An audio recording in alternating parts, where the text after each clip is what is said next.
Wakati nahodha wa timu ya taifa ya Ureno Cristiano Ronaldo anafunga hat-trick kwenye mchezo wa kundi B Juni 15 mwaka 2018 kwenye michuano ya Kombe la Dunia, kwenye mchezo ambao Ureno ilicheza dhidi ya Uhispania kwenye uwanja wa Fishti.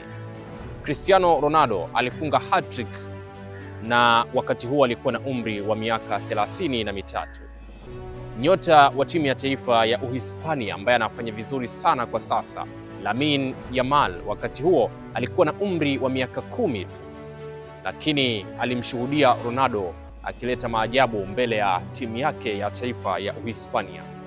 Kitu kikubwa na ambacho cha tofauti tunaweza kukishuhudia ni Juni 8 mwaka 2025 kwenye michuano ya UEFA Nations League ambapo Uhispania imefuzu hatua ya fainali na wanakwenda kukutana na Ureno. Mchezo huu utachezwa kwenye uwanja wa Allianz Arena pale nchini Ujerumani. Lakini kitu ambacho watu wengi wanaweza kuvutiwa nacho ni historia hiyo kubwa kabisa, ambapo Lamine Yamal wakati ule akiwa na umri wa miaka 10, sasa hivi ana umri wa miaka 17, anakwenda kukutana na Cristiano Ronaldo.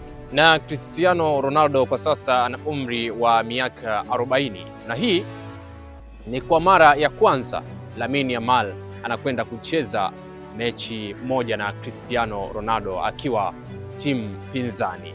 Ni kipi kitakwenda kutokea? Ikumbukwe Cristiano Ronaldo kwa mdomo wake mwenyewe amewahi kutamka kwamba Lamine Yamal ni miongoni mwa wachezaji ambao wanaweza kushinda Ballon d'Or mapema zaidi.